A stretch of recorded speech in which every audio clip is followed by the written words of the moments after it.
आणि आज पुन्हा एकदा आपण त्याच वचनाकडे जाणार आहोत ज्या वचनाद्वारे परमेश्वर आमच्याशी बोलत आहे। जे मूळ वचन आहे ते मूळ वचन यशाया संदेशाचा ग्रंथ याचा अध्याय 40 आणि वचन 18। आयझाया चॅप्टर 40 वर्स 18। तुम्ही देवाला कोणाची उपमा द्याल? तुम्ही देवाला, येशूला, यहोवा पित्याला, पवित्र आत्म्याला कोणाची उपमा द्याल? म्हणजे कोणाबरोबर तुम्ही देवाची तुलना करताल? त्याच्याशी कोणती प्रतिमा लावून पाहाल? त्या देवाशी कोणती प्रतिमा लावून पाहताल? आज जग देवाची प्रतिमा निसर्गाबरोबर लावत आहे। आज जग देवाची प्रतिमा मनुष्याबरोबर लावत आहे। आज जग देवाची प्रतिमा जगातले जे प्राणी आहेत, पक्षी आहेत, पशु आहेत, कीटक आहेत त्याच्याबरोबर देवाची तुलना केली जाते। मला सांगू द्या, केवळ जिवंत मनुष्याबरोबरच देवाची प्रतिमा जग करत नाही, तर मेलेल्या मनुष्याची प्रतिमा जग करत आहे। आणि या गोष्टी फक्त ख्रिस्तीतर म्हणजे नॉन ख्रिश्चन जगात नाहीये, तर ख्रिश्चन जगामध्ये पण पाहायला मिळतं। त्याचं उत्तम उदाहरण, ते वर्षापासून एक बॉडी ठेवलेली आहे आणि त्याचा एक मोठा उरूस असतो।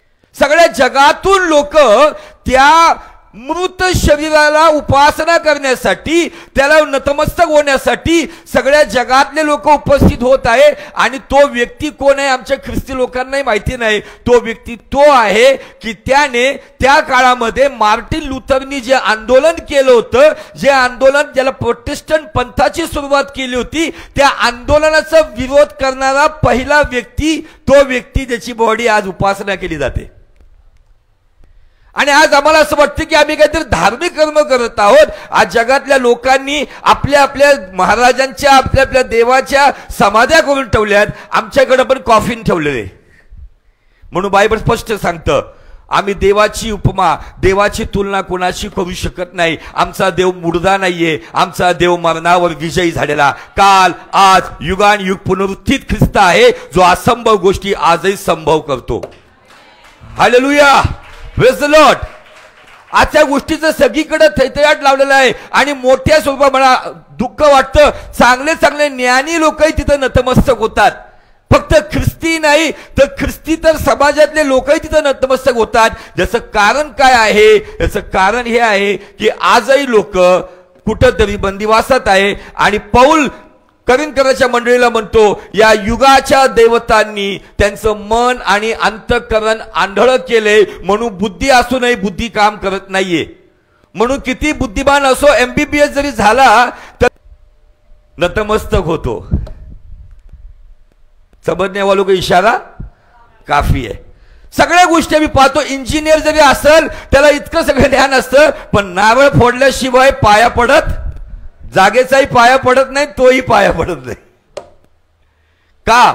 याचं कारण आज जगाकडे ज्ञान आहे, सगळं आहे, जगाकडे देव आहे, परंतु सत्य देव नाहीये। मी आज सकाळी एक गोष्ट ठणकावून बोललो, या जगामध्ये अनेक आले, ते फक्त म्हणले सत्याने वागा, सत्याने चाला, सत्याच्या मार्गाने चाला, पण सत्य कोण आहे कोणी बोललं नाही। केवळ येशूच म्हणाला, मार्ग, सत्य व जीवन मी नाही, मीच आहे। Hallelujah, hallelujah. आमच्या भारताच्या सर्व शासकीय ऑफिसमध्ये जर तुम्ही मुख्यमंत्री असो किंवा प्रधानमंत्री, त्याच्या मागे लिहिलेलं आहे सत्यमेव जयते। सत्य जिवंत आहे आणि ते सत्य म्हणजे येशू ख्रिस्त आहे। Hallelujah, praise the Lord. मी जेव्हा पण सत्यमेव जयते वाचतो ना, तर मला येशू ख्रिस्तच दिसतो, जो कबरेवरतून बाहेर आलेला। आमेन, हालेलुया। थोडीशी वेडी कल्पना आहे, पण स्वर्गाला संतुष्ट करणारी आहे। जगाच्या दृष्टीने मूर्खपणा आहे, पण देवाच्या दृष्टीने बुद्धिमानी आहे। तुम्हाला ठरवायचंय, जगाच्या दृष्टीने बुद्धिमानी करायची का स्वर्गाच्या दृष्टीने बुद्धिमानी करायची? बायबल सांगतं, यशाया संदेशाच्या द्वारे तुम्ही देवाला कोणाची उपमा द्याल?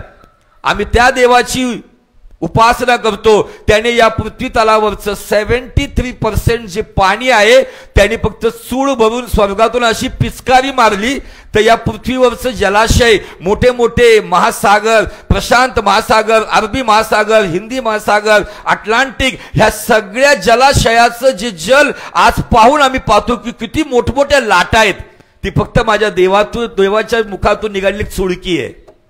असा माझा देव आहे. हाय का कोणी असा माईकालाल जो माझ्या देवाची प्रतिमा बनवू शकेल? कोणीच करू शकत नाही. मला सांगू द्या, आम्ही देवाची उपमा, देवाची तुलना कुणाशी करू शकत नाही. पण तुमचा आणि माझा देव, आज या गीतातून आपण बोललो, त्या गीतातून आम्ही कबूल केलं की आमचा देव तुलना करतो की मी तुमचा मित्र आहे. Hallelujah, praise the Lord. आणि असा मित्र आहे, त्या मित्राने आपल्या शरीराचा रक्ताचा शेवटचा थेंब देखील राखून ठेवला नाही, सर्व काही देऊन टाकलं. मैत्रीचं प्रेम काय असतं ना, कारण प्रेमाची व्याख्याच हीच आहे, प्रेम घेत नाही तर प्रेम देतं. म्हणून देवाने जगावर एवढी प्रीती केली, पित्याने पुत्र दिला, पुत्राने प्राण दिला, आणि त्याच पुत्राने पित्याला विनंती केली, पवित्र आत्मा पित्याने दिला. पवित्र आत्मा आजही देतोय, वरदान, फळ आणि अभिषेक. हालेलुया. प्रीतीची व्याख्या, प्रीतीची डेफिनेशन ऑफ लव्ह हेच आहे, घेणं नाही देणं. म्हणून देवाने सर्व काही देऊन टाकलं. पण या जगामध्ये आज कुठं ना कुठं लोक अंधकारामध्ये चाचपडत आहेत. मी या यशाच्या संदेशाकडे येतो तर वास्तविक आपल्या विषयाकडे नाहीये, पण आज जगाची परिस्थिती काय आहे. एक मोठी संख्या, आज भले तो ज्ञानी असो, अज्ञानी असो, किती फेमस असो, किती बुद्धिमान असो, पण त्याला जर ख्रिस्त लाभला नाही ना, तर त्याची अवस्था काय आहे ना. याच यशायाचा 5वा अध्याय आहे आणि वचन 13 आणि 14 हे वचन आपण वाचूया. यशाया 5वा अध्याय 13 आणि 14 काय सांगता ऐका. यास्तव माझे लोक अज्ञानामुळे बंदिवासात गेले आहेत. माझे लोक म्हणजे फक्त ख्रिस्ती लोक, यहुदी लोक नाही. या जगामध्ये जन्म घेतलेला व्यक्ती परमेश्वराचाच आहे. तो म्हणतो माझे लोक जगाच्या गोष्टीने ज्ञानी आहेत, पण माझ्या दृष्टीने अज्ञानी आहेत. अज्ञानामुळे बंदिवासात गेले आहेत. त्यातले प्रतिष्ठित उपाशी मरत आहेत. उपाशी मरत आहेत, प्रतिष्ठित, फेमस, आणि लोक समुदायात तृषाक्रांत झाले आहेत. तृषाक्रांत म्हणजे तहानेले झालेले आहेत. कशासाठी? आज जगाकडं नीतिमत्व नाहीये, ते कर्माने नीतिमत्व मिळू पाहतात, धार्मिकता मिळू पाहतात. पण आमच्यासाठी आमचा येशूच आमची धार्मिकता आहे, त्याच्यामध्येच आम्ही पित्याच्या समोर नीतिमान आहोत.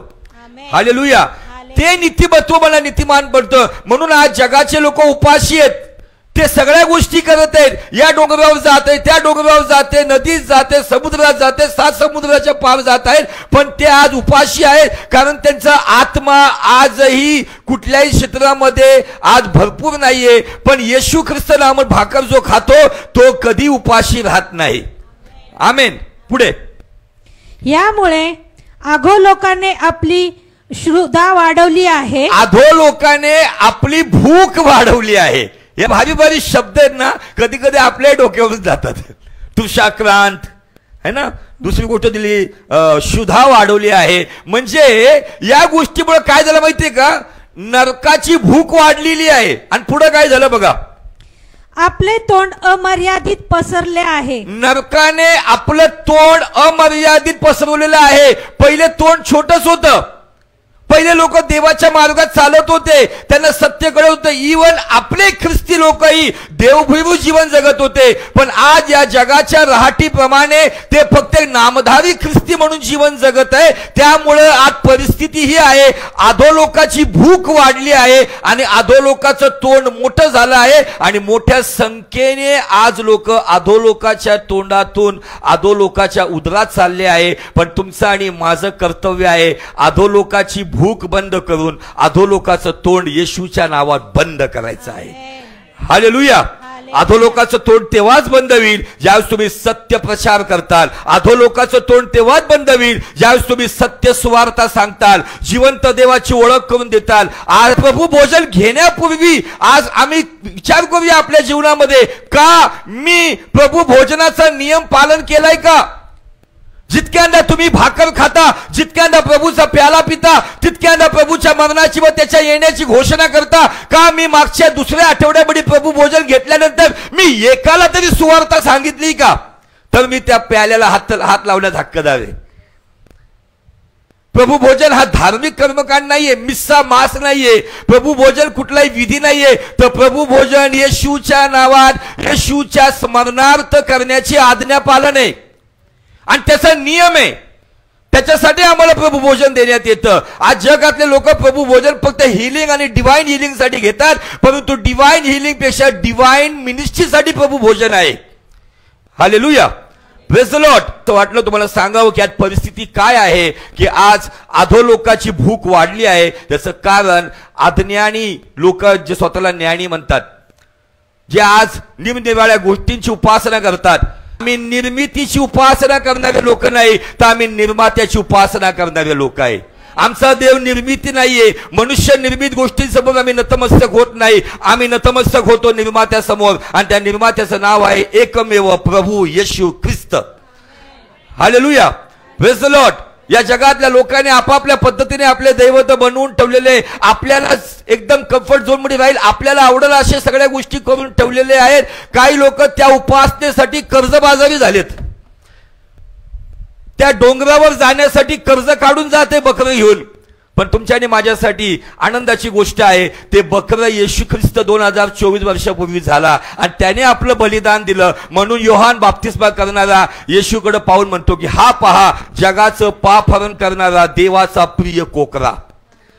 मला कोकरा विकत घ्यायची गरज नाही, माझा कोकरा माझा देव बोलून आला, त्याने वधस्तंभावर आपला प्राण दिला. मी त्याची तुलना कशाशी करणार? मी त्याची प्रतिमा कोणाशी लावून पाहणार?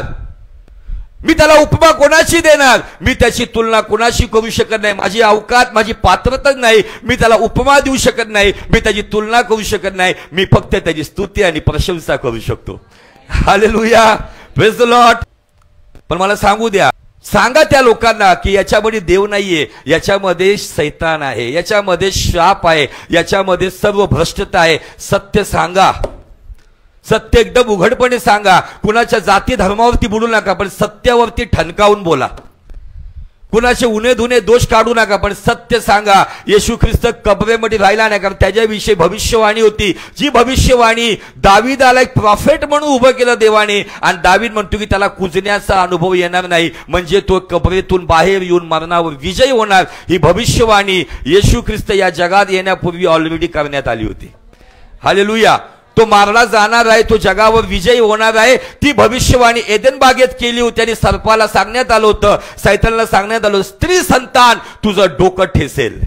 आणि ते डोकं वधस्तंभावर ठेचण्यात आलं. आणि इतकंच नाही की तो अधोलोकात उतरून अधोलोकाला लुटून बाहेर आला. पण आज परिस्थिती ही आहे की जग आज नाना प्रकारच्या गोष्टीमध्ये अडकून पडलेलं आहे. मला सांगू द्या, असत्य जोरात काम करत आहे. तुम्ही सत्य जोरात गाजवताय का? माझा प्रश्न आहे. प्रभू भोजन घेणाऱ्यांनो, तुम्ही सत्य गाजवताय का? त्या निडरतेने गाजवताय का? त्या जोशनी गाजवताय का? असत्य पुण्यातून पंढरपूरला चालले, असत्य पुण्यातून चेन्नईला चालले, परंतु तुमचं सत्य तुमच्या पुण्यात तरी काम करतंय का? हा प्रश्न आहे. आम्ही किती दिवस झाला आम्ही फक्त कारण देतोय, हा महोत्सव तो महोत्सव, पण आम्ही सत्य प्रचार करण्यासाठी आम्ही हँडबिल घेऊन बाहेर पडलोय का? आता सीझन चालू होईल पुढच्या आठवड्यापासून, सगळे त्याच सीझन मध्ये असणार आहे. Jingle bell jingle bell. या सीझन पेक्षा मला सांगू द्या, एक सीझन लोकांच्या जगात आणायचं आहे, लोकांच्या जीवनात आणायचं. त्या सीझनचं नाव आहे सॅल्वेशन, उद्धार, तारण. आणि ते तेव्हाच येईल ज्या वेळेला तुम्ही सुवार्तेसाठी बाहेर पडताल. बायबलमध्ये सांगण्यात आलं, सुवार्ता सांगणाऱ्याची पावलं काय म्हटलेले? मनोरम आहेत, है ना? जर पावलं मनोरम आहेत तर तोंड तेजोमय आहे. कुणाची? जागे व्हा, झोपेतून जागे व्हा, तयार व्हा. आम्ही कित्येक दिवस फक्त आम्ही मागच्या सप्टेंबरपासून कारण दिलेली आहेत, पण मला असं वाटते हे वर्ष संपत येत आहे. कमीत कमी या वर्षाच्या शेवटी एकाच्या हातात तरी आम्ही ते हँडबिल द्यावं, त्याला सत्य कळावं आणि अधोलोकाची भूक त्या एका व्यक्तीच्या बाबतीत कमी व्हावी. अधोलोकाचं तोंड त्या एका व्यक्तीच्या बाबतीत कमी व्हावं. अधोलोकाचं तोंड वाढवायचे का कमी करायचे हे प्रत्येक ख्रिस्ती विश्वासणाऱ्याच्या हातात आहे. हालेलुया. आम्ही कारण देण्यात एक्सपर्ट आहे, आम्ही शारीरिक गोष्टी सांगण्यात एक्सपर्ट आहे, परंतु या सगळ्या गोष्टींवरती विजय मिळवून जो देवाचं कार्य करतो तोच प्रभूच्या दृष्टीने त्याचा निवडलेला व्यक्ती, त्याचा सेवक आणि सेविका ठरतो. आमेन, हालेलुया. पुढे जाऊया. काय सांगतं यशायाचं 40 अध्याय वचन 31. आम्ही त्याची तुलना करू शकत नाही, पण तो आमची तुलना कशाशी करतोय वाचूया. तरी परमेश्वराची आशा धरून राहणारे नवी शक्ती संपादन करतील. नवीन शक्ती संपादन करतील. ते गरुडाप्रमाणे पंखाने वर उडतील. ते गरुडाप्रमाणे पंखाने. कशाप्रमाणे? मला म्हणा, गरुडाप्रमाणे. वाव. आमचा देव, त्याची तुलना आम्ही कशाशी करू शकत नाही, पण तो आमची तुलना, जर मी त्याच्यावरती आशा धरतो तर माझी आणि तुमची तुलना तो गरुडाप्रमाणे करतो. प्रश्न हा उठतो की तो गरुडाप्रमाणे का तुलना करतो? तो गरुडाप्रमाणे का तुलना करतो? पोपटाप्रमाणे का करत नाही? कारण पोपट हे दिखाऊपणाचं प्रतीक आहे. कशाचं प्रतीक आहे? ऐकायला चांगलं वाटतं, मिठू मिठू मिठू म्हणून. काही लोक फक्त चर्चमध्ये आल्यावरतीच मिठू मिठू असतं. पण माईकवर एक आहे, माईकच्या बाहेर वेगळं आहे. माझं जीवन चर्च हॉलमध्ये एक आहे, चर्च हॉलच्या बाहेर वेगळं आहे. त्या जीवनाला तपासायला पाहिजे. मला माझा देव गरुडाप्रमाणे माझी तुलना करतोय आणि मी पोपटाप्रमाणे जगतोय. पेरू दिला की मिठू मिठू, नाही दिला की नुसतं खिंचाळायचं. माझा देव माझी तुलना कावळ्याबरोबर नाही करत. कावळ्याची 2 मिनिस्ट्री आम्हाला बायबलमध्ये दिसते, एक नोहाच्या काळामध्ये, दुसरी एलियाच्या काळामध्ये. नोहाच्या काळामध्ये जी त्यांनी लबाडी केली त्याचं शासन म्हणून एलियाच्या काळामध्ये फक्त तुकडा तोंडात दिला होता. देवाने म्हटलं होतं खबरदार, त्याला जीभ देखील लावलं तर माझ्या सेवकाला एलियाला पाठवायचा. तो तुकडा कशाचा तुकडा होता? बर्फीचा. अजून फक्त भाकरी होती, माशा नाहीये, मांसाचा तुकडा आहे. आता ते कुठला होता माहिती नाही. अब्राम होता, याकोब होता, पीटर होता, डॅनियल होता, माहित नाही, पण मांसाचा तुकडा होता आणि बिगर हड्डीचा पीस होता. आणि मी विचार करतो की नुसतं मांस, कच्चं मांस एलिया खाऊ शकतो का? देवाने मस्त रोस्ट करून, तंदूर करून प्रत्येक कावळ्यांच्या तोंडामध्ये देवदूताने सांगितलं होतं जाऊन द्या. एका तुकड्यामध्ये त्याचं पोट भरलं का? दुष्काळाची परिस्थिती, ओहळापाशी बसलेला, बरोबर ब्रेकफास्ट टाइमला कावळे यायचे, पण त्या कावळ्यांना एवढं वाईट वाटायचं की हो नुसतं खातोय, आम्हाला पण देत नाहीये. त्यांच्यासाठी ते शासन होतं, कारण त्यांच्या जमातीने नोहाबरोबर धोका दिला होता. नोहाने जमिनीवरचं पाणी आटलं का नाही आटलं म्हणून त्याने आनंदाने पहिला पक्षी कावळा पाठवला होता. कावळा हे लबाडीचं दर्शक आहे, म्हणून देव आमची तुलना कावळ्याप्रमाणे करत नाही, देव आमची तुलना गरुडाप्रमाणे करतो. हालेलुया. आणि नुसतं कावकावच करतात काही लोक. हे करेंगे, वो करेंगे, हमका करेंगे, धमका करेंगे, और फिर सो जाएंगे. असं करूया, तसं करूया, नुसतं काव काव काव. परंतु ज्या वेळेला निर्णय घेऊन उभे राहण्याची वेळ येते त्यावेळेला आम्ही कुठे असतो? गरुड काय करतो? गरुडाचे 9 प्रकार बिब्लिकल बेसवरती तुम्हाला शिकवणार आहे मी, जे सगळे आध्यात्मिक दृष्टीला टच करणार आहेत. या प्रत्येक पॉइंटमध्ये तुमच्या जीवनामध्ये प्रश्नचिन्ह उभं राहणार आहे की मी कावळ्याप्रमाणे आहे का पोपटाप्रमाणे आहे का मी चिमणीप्रमाणे आहे. चिमणीची तुलना येशूने काय केली? दमडी मोल म्हटले चिमणीला. आणि चिमणी हे कशाचं दर्शक आहे माहितीये का? चिमणी हे कर्मकांडाचं दर्शक आहे. सकाळी उठूनच काही लोक चिव चिव चिव चिव चिव चिव चिव चिव चिव चिव चिव चिव करतात. सकाळ सकाळीच आमच्या घरामध्ये गाणे लागतात, तेरी आराधना करू. पण दिवसभर ना मी कावळ्याप्रमाणे, ना मी पोपटाप्रमाणे, ना मी चिमणीप्रमाणे. माझी तुलना माझा देव, मी जर त्याच्यावर आशा ठेवतो तर माझी तुलना तो गरुडाप्रमाणे करतो. Hallelujah, praise the Lord. ना मला दिखावटी ख्रिस्ती जीवन जगायचे मिठू मिठू बोलून, ना मला लबाडी करून काव काव करायचे, ना मला कर्मकांडात पडून चिवचिव करायचे. तर गरुडाच्या उंच पंखाने, गरुडाच्या नवीन पंखाने आकाशामध्ये मला उंच भरारी घ्यायची आहे. कारण मी खालून नाही तर मी वरून आलोय, कारण माझा देव पण वरून आहे. हालेलुया. माझी योजना खालून करण्यात आली नाही, माझी योजना वरून करण्यात आलेली आहे. आणि मी जेव्हा विचार करतो देव गरुडाबरोबर तुलना का करतो, किती लोकांनी एस्केलचं पुस्तक वाचले? एस्केलच्या पुस्तकामध्ये एक प्राणी आलाय आणि त्या प्राण्याचे 4 तोंड दिसतात. कुणी वाचलं का एस्केलचं पुस्तक? ज्याच्यापैकी एक तोंड मनुष्याच्या पुत्राप्रमाणे आहे, एक तोंड बैलाप्रमाणे आहे, एक तोंड सिंहाप्रमाणे आहे आणि एक तोंड गरुडाप्रमाणे. याचा अर्थ स्वर्गातून एक वाहन आलं होतं ज्याच्यावरती परमेश्वर आरूढ आला होता. त्या वाहनावरती एक पक्ष्याचं तोंड आहे, गरुडाचं पक्ष, म्हणजे याचा अर्थ गरुड हा स्वर्गीय पक्षी आहे.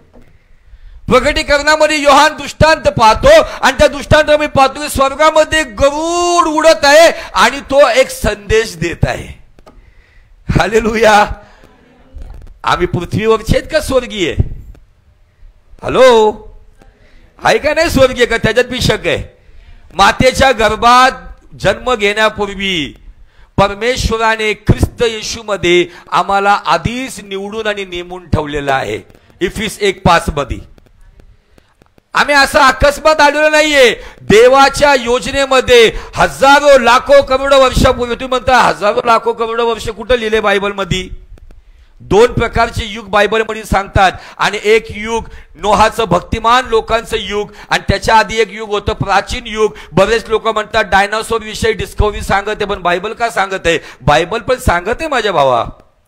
एक प्राचीन युग होतं, ते युग देवाने बनवलं, पण त्या युगामध्ये जसं मिश्रण झालं देवाने तिथंच त्याचा सर्वनाश केला. आणि सुरुवातच सांगतं प्रारंभी आकाश आणि पृथ्वी केली. पण पृथ्वी कशी आहे? आकार विरहित, बेडोल. पृथ्वी कशी आहे? अजून कशी आहे? अंधकारमय.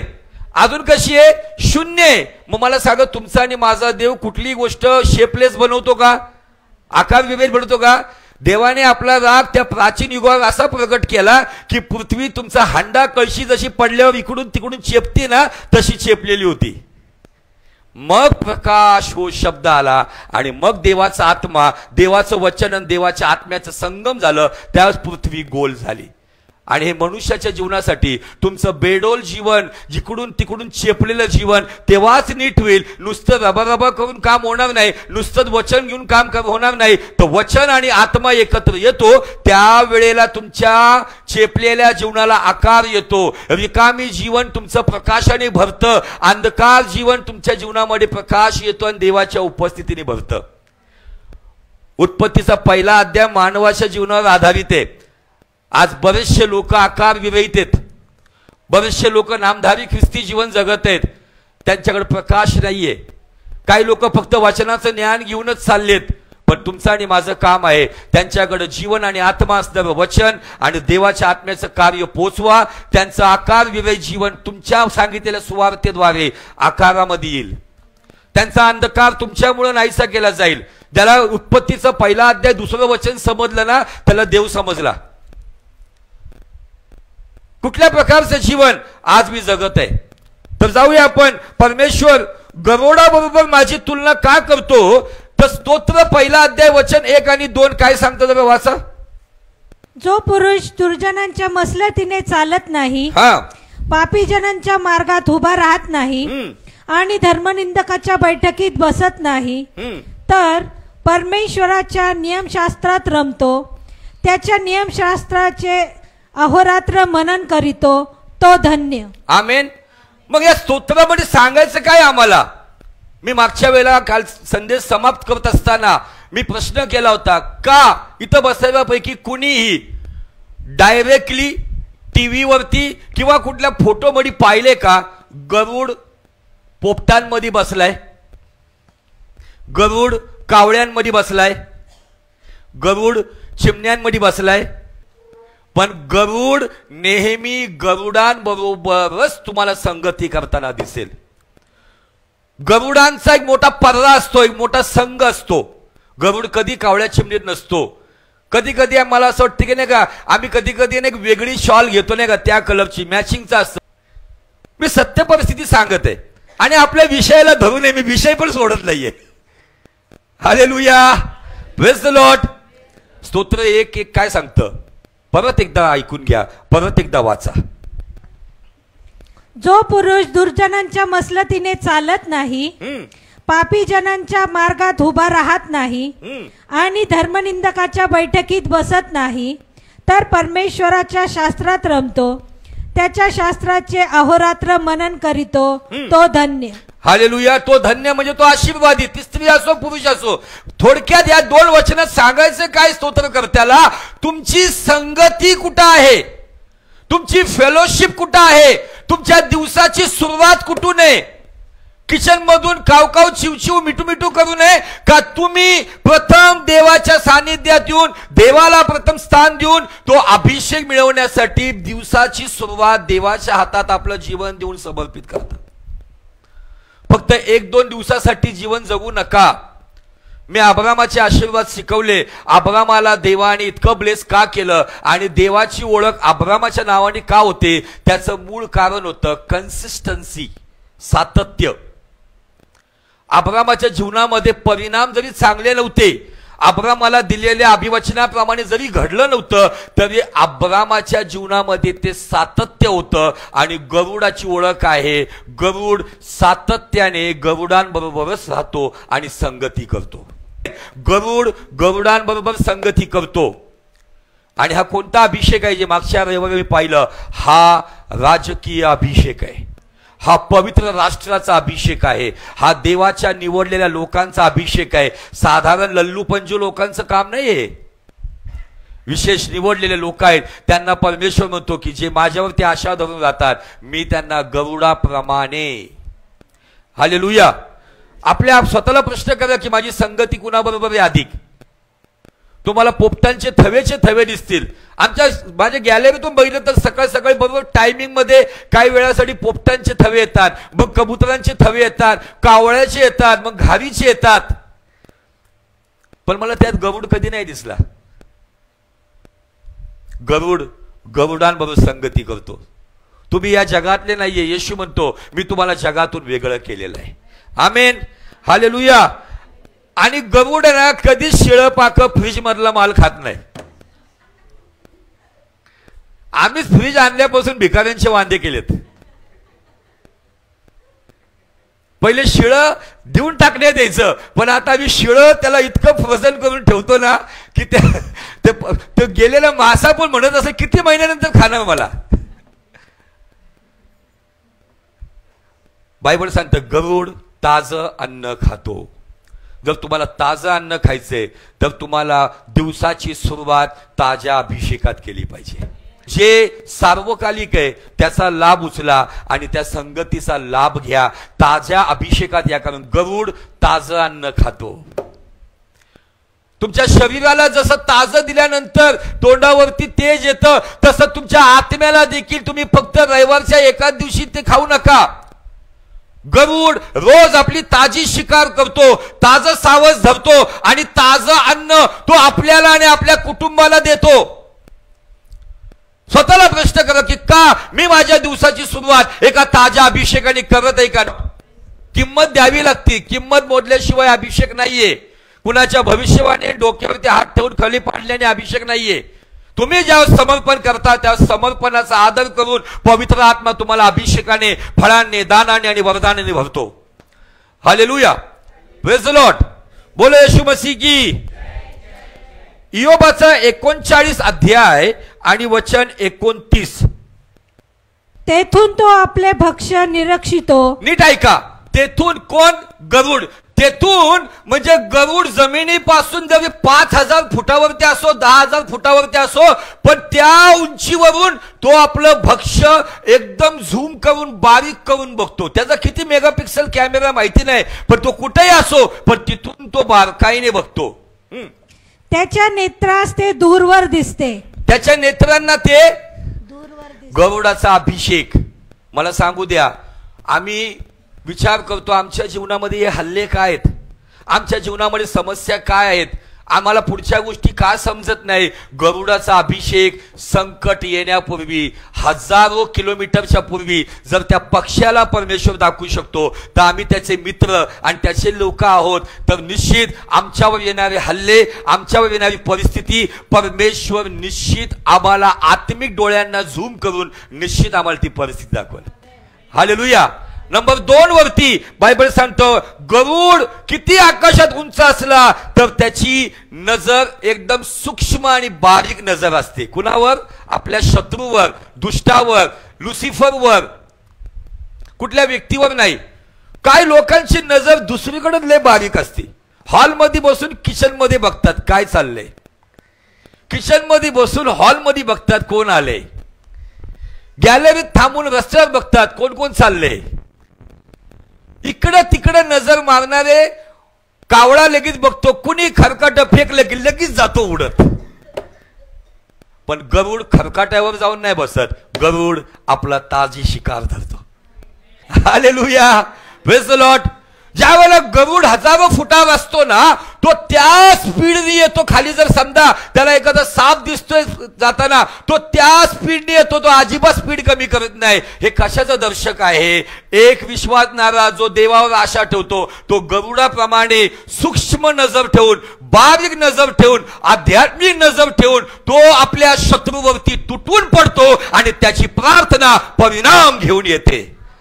Hallelujah, praise the Lord.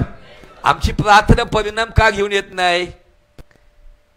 कबुतराला बघा, तो उतरताना आहे ना त्या स्पीडने नाही येत, त्याचा स्पीड कमी कमी कमी होतो. पण ह्या गोष्टी मला काहीतरी शिकवतात. कबुतरला जसं इथून खालून जेव्हा कबूतर फडकवल्यानंतर तो सगळा पर्वत ज्या स्पीडने आहे ना तो कमी कमी कमी स्पीडने येतो. पण गरुडाची वेगळी स्टाईल आहे, तो त्या स्पीडने आपल्या सावजावर तुटून पडतो आणि तो अभिषेक तुम्हाला आणि मला दिलेला आहे. Hallelujah, praise the Lord. तुम्ही किरकोळ लोक आहेत का? तुम्ही साधारण लोक पण नाहीयेत. तुम्ही असाधारण देवाचे असाधारण लोक आहेत. तुम्ही अलौकिक आत्म्याचे अलौकिक लोक आहोत. सुपर नॅचरलचं वेळ आहे जगाला, पण सुपर नॅचरलचं टीचिंगच दिलं जात नाही. हे सुपर नॅचरल आहे.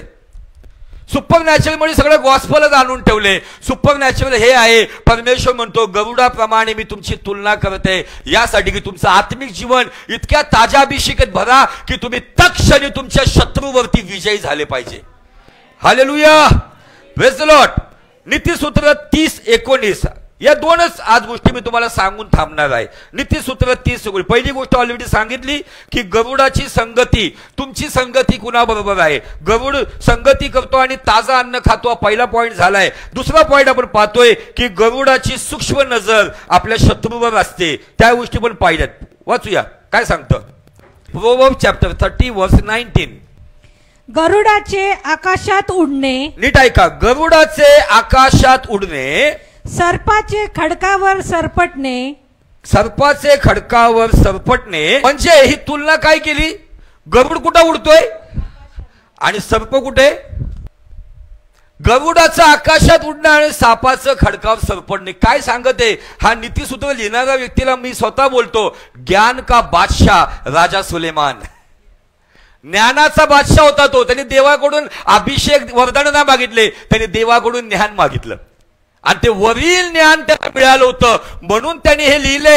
आणि तो लिहिण्यामागचा उद्देश काय आहे की वर गरुड आहे, खाली साप आहे, पण तो त्या स्पीडने येऊन त्याच्यावरती हल्ला करतो, आपलं सावज धरतो आणि त्या सावजाला खाऊन टाकतो. तुम्हालाही तुमचं सावज नुसतं मारायचं नाही तर त्याला खायचंय. तुमच्या आत्मिक जीवनामध्ये तुम्ही तुमच्या दिवसाची सुरुवात ताज्या अभिषेकाने करताना तुमच्या कामात, तुमच्या बिझनेसमध्ये, सेवेमध्ये, संसारामध्ये, ट्रॅफिकमध्ये तुमची सूक्ष्म नजर राहते की हल्ला कुठून होणार आहे. तुमच्या आत्म्यात तुम्ही त्याला मारता आणि तुमच्या आत्म्यात तुम्ही त्याला खाता. देवाचा सेवक पेत्र, त्याला देखील दर्शन झालं. तो शिमोन सांबाराच्या घरी मुक्कामाला होता आणि त्याने दर्शन पाहिलं, त्याला भूक लागली होती, त्याचं देहभान सुटलं. त्यांनी पाहिले सांदव्यासारखं एक पात्र आकाशातून खाली आणले, त्याच्यामध्ये निरनिराळे सरपटणारे कीटक होते. परमेश्वर म्हणतोय मारून खा, तो म्हणतोय देवा मला हे चालत नाही. पण ते शारीरिक अन्न नव्हतं, ते सर्व अंधकारिक शक्तींचे सर्व कीटक ज्याची उपासना जग करत आहे, त्या अंधकारिक गोष्टींचं, त्या सर्व अशुद्ध गोष्टीची उपासना करणारे लोक त्यांच्या जीवनामध्ये जे स्पिरिट्स काम करत आहे, गरुडाच्या ताज्या अभिषेकात पहिले त्यांच्या उपासनेच्या गोष्टीवरती हल्ला करा, मग त्यांना सत्य सांगा, सत्य त्यांना समजेल आणि सत्य त्यांना बंधनमुक्त करेल. नुसतं सत्य सांगू नका, पहिले ते मारून खा. पेत्राला सांगितलं मारून खा. ते कुठले कीटक नव्हते, ज्या उपासनेच्या गोष्टी अन्य जातीत होत्या ना, तुझ्या आत्म्यामध्ये गरुडाचा अभिषेक आहे. जो गरुड वरून थेट येतो, हल्ला करतो आणि त्याला मारून खातो. तू पण मारून खा. पहिले त्याची उपासना ज्याच्यावरती आहे, ज्याची भिस्त ज्याच्यावरती आहे, ज्याची आस्था ज्याच्यावरती आहे, त्याचं अस्तित्व तिथं जाण्यापूर्वी मारून टाक. मग त्याला सत्य देवाची ओळख करून दे. निश्चित तो विश्वास ठेवल आणि तो पण ख्रिस्ताचा अनुयायी होईल. Hallelujah, praise the Lord. समझा या ऊपर से गया. Hallelujah, praise the Lord. पुढच्या आठवड्यामध्ये आणखी तुम्हाला एकदम मस्त गोष्टी सांगणार आहे, स्पेशली तरुणांसाठी. गरुड आपला लाईफ पार्टनर कसा निवडतो त्याचं रहस्य तुम्हाला सांगणार आहे. आणि अकॉर्डिंग टू बायबल, कुठलंही भावनिक नाही, गरुडाप्रमाणे तो आम्हाला अभिषेक का करतो, गरुडाप्रमाणे आम्हाला शक्ती का देतो, गरुडाप्रमाणे तो आम्हाला दृष्टी का देतो, गरुडाप्रमाणे आम्हाला संगती का देतो, गरुडाप्रमाणे लाईफ पार्टनर निवडायची अक्कल का देतो, याचं रहस्य मी पुढच्या रविवारी उघडणार आहे. तर येताना पुढच्या रविवारी प्रभू मला त्या गरुडाप्रमाणे, गरुड पक्षी हा कोण आहे, पक्ष्यांचा राजा आहे आणि माझी तुलना त्याच्याबरोबर करतो. माझा इतिहास काही असो, मी कुठल्याही कुळातला असो, कुठल्याही जाती धर्मातला असो, पण आज गरुडाप्रमाणे म्हणजे मी राजकीय वंशातला व्यक्ती आहे, याचा मला अभिमान आहे आणि त्या स्वरूपाने मी चालणार आहे. या विश्वासाने पाऊल टाका. Hallelujah, praise the Lord. तर आज तुम्ही या गोष्टी समजून घेताल. या शिक्षणाच्या ज्या गोष्टी आहेत, हे कुठलं थिओलॉजीचं कुठलं पुस्तकी ज्ञान नाहीये. देवाच्या चरणाजवळ बसून मी देवाला प्रत्येक वचनावर प्रश्न केलाय आणि माझा विश्वास आहे, ज्याला भूक असते ना, त्याचं वचन आहे, जितके नीतिमत्वाचे भुकेले आहेत तितके तृप्त केले जातील. डोंगरावरील प्रवचनात येशू बोललेला आहे, जर तुम्ही त्याची भूक ठेवताल, निश्चित तो तुम्हाला तृप्त करेल. जगातल्या गोष्टी तुमच्या चरणाजवळ येतील. काय खावे, काय प्यावे, काय पांघरावे याची चिंता करत बसू नका. प्रथम त्याचं राज्य आणि त्याची धार्मिकता मिळण्याची खटपट करा. त्याबरोबर या गोष्टी तुमच्या दारात येतील. अनुवाद 28:2 सांगतं, जर तू माझ्या आज्ञेचं पालन करतील तर आशीर्वाद तुला येऊन गाठतील. तुला आशीर्वादाला गाठायची गरज नाहीये. Hallelujah, praise the Lord.